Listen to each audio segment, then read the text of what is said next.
welcome to Walker Tea Review, where we are taking or showing the original direction of tea.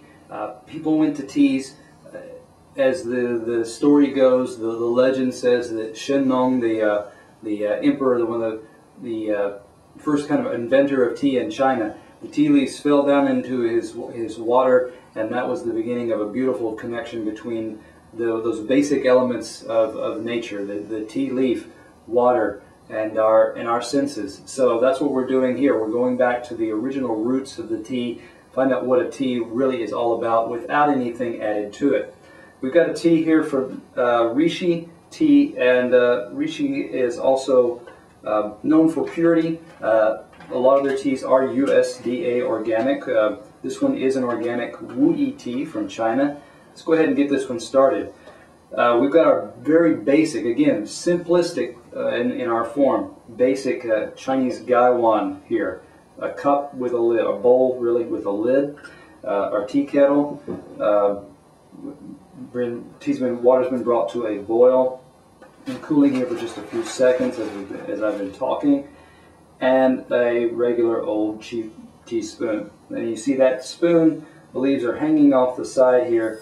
I'm going to drop that in, and that's not actually filling up the bottom portion of my bowl here, my gaiwan. So I'm going to add about a half spoon more, and again, that's a very generous half spoon, but that fills up the bottom of our gaiwan there. Close that up for just a minute as we add this water and allow it to steep. I'm going to go slowly. I'm going to let the water swirl around these leaves so that they are mixing and turning in the water, releasing, allowing them to get coated in the water, allowing them to steep a little more easily, and drawing out more flavor in the process. So we put that lid on, got a nice seal of water above the rim of the lid here.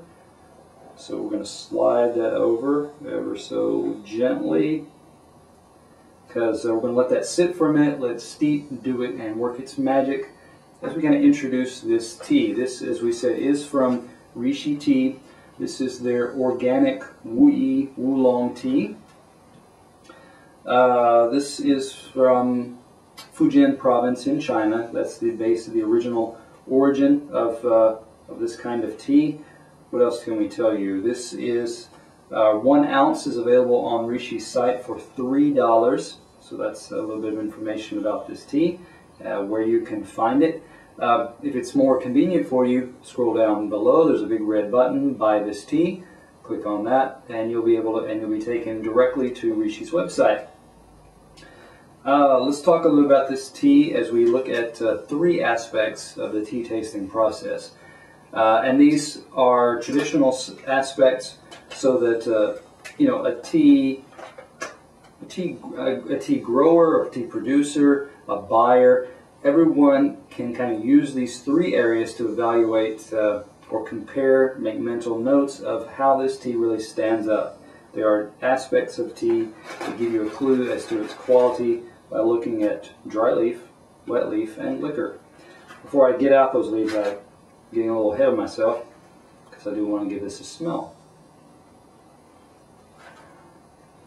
You are getting some of those characteristic roasted type notes, and this is a oolong tea that's gone through a deeper roasting process.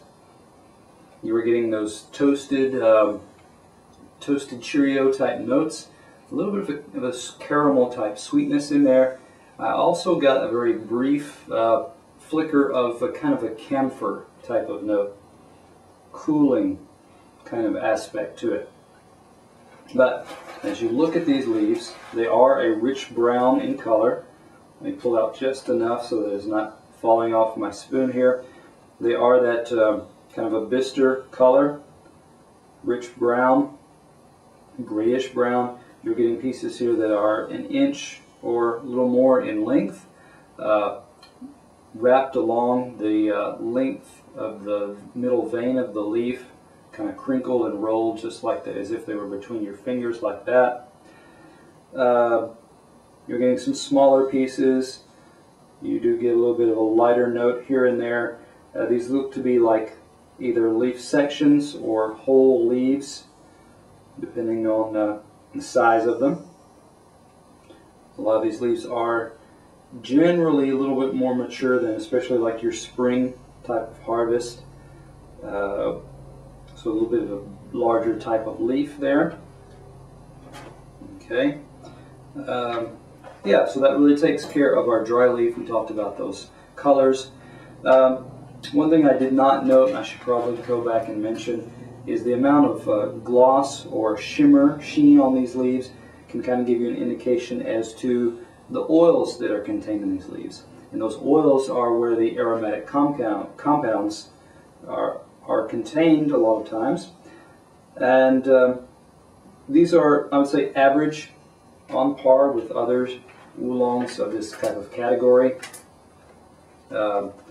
Not the most amount of sheen there, again, but not the least. I would say kind of standard for this category that you'd see across companies and teas of this style and price. So let's go now talk about our wet leaf, and let's pour this tea. To do so, we're going to be angling our cup, or angling our lid over to the side. Index finger on top, middle finger and thumb to hold the rim of the bowl. And you pour just like so. As we get higher up, it's easier to turn it back towards yourself. Shake out those last few potent drops. Okay. Give that a nice smell, but we'll come back to that in just a moment as we will talk about our wet leaf.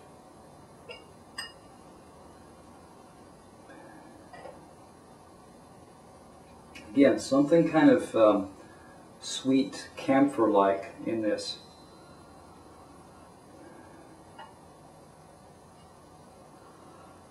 The other aspect, the stronger, is a bit of a wet wood type of smell.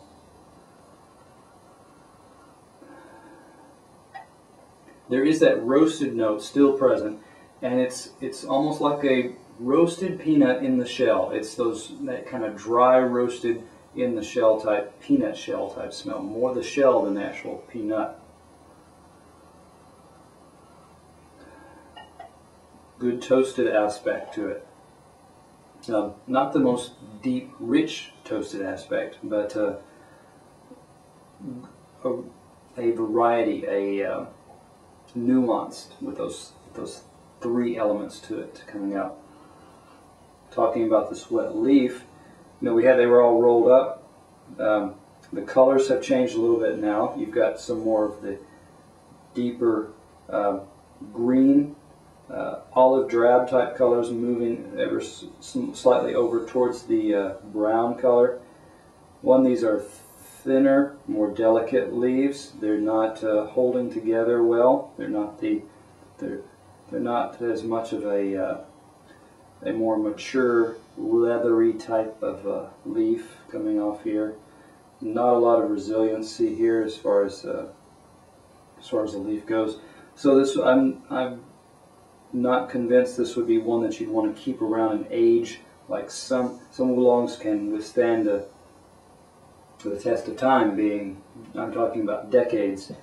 This one, don't believe it was intended for that purpose. Leaves here still, you start getting some kind of reddish color along the edge, indicating that some oxidation has taken place. Yeah, a bit of a reddish tinge on that portion, so I'm going to hold that over to the side here. What else do we have? Again, these are leaf sections or portions of the leaf. I'm not getting a lot of complete leaves. I'm not getting leaf pairs of any sort. This is a bit of a thicker, heavier, denser, possibly more mature leaf. It feels a little bit more leathery, a little bit thicker in the teeth as well as you bite there. So that takes care of our wet leaf. So we had more delicate looking leaf portions, a little bit of oxidation taking place. They've gotten a bit more greener in the color as they've steeped. not sure that they would hold up to an aging process very well. Now let's talk about this wet leaf, or this liquor rather. Our liquor here, we've got a nice caramel, a nice lighter amber, a little bit of a copper element in there. It does have a bit of an orange aspect to it. A little bit of more orange than, say, a honey, although you could associate that with some of your richer honeys, I guess. Okay, let's give this one a taste.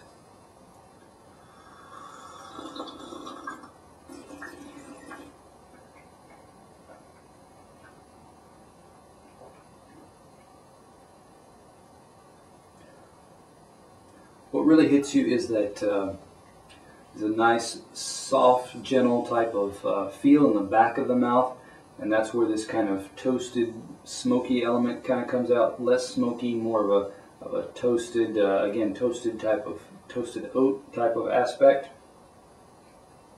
A little bit of the charcoal coming out. Not a negative aspect. A good, again, a good heat type of fire note to it.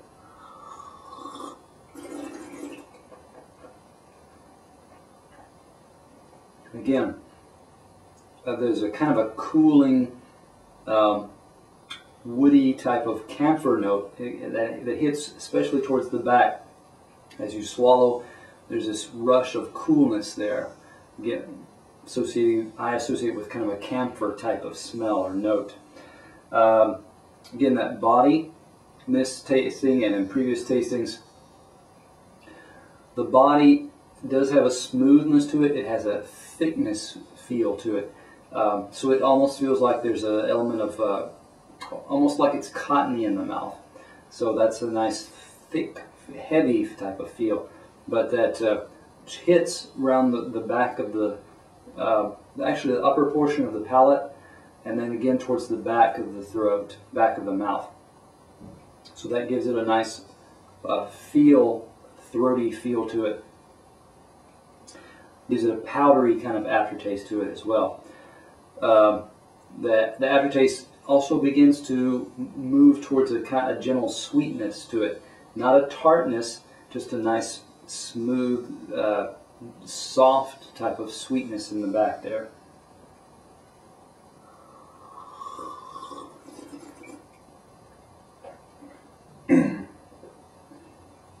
Not a lot of bitterness to speak of. Astringency actually enhances that feel to it. It does have a drying sensation, that kind of powdery aspect, but it makes the body feel like there's a it doesn't dry out the mouth as much as give a nice puffy type feel on your tongue and on the insides of your mouth and cheeks here. Positive aspect, giving it a sense of body, a sense of thickness to it. Previous tastings, second steeping, it was more of a challenge to draw out. It took more time, more heat to really draw out that consistency across that second steeping. So when you look at this tea, I gave it a 92 because it does have that positive, that enhancing body to it. It does have characteristic toasted type aspects in the aroma and taste. That light, that cooling sensation with it that moves towards a sweetness in the back of the aftertaste as well. Aftertaste carried on, not the longest, but fair enough. I would say fair enough. So when you put all these things together, I gave it a 92. I thought it was a fairly good introduction, especially for an organic tea. Organics can be hard. It can be hard to find an organic that is consistent with in quality with some of the other non-organics. So looking at this tea as a whole, considering the everything that's behind it, 92 would be where I would put this tea. Hopefully we'll be able to talk to some people from Rishi at World Tea Expo, and perhaps we'll be able to find out more about this tea and other teas that Rishi has to offer. So come back and join us next week on Walker Tea Review.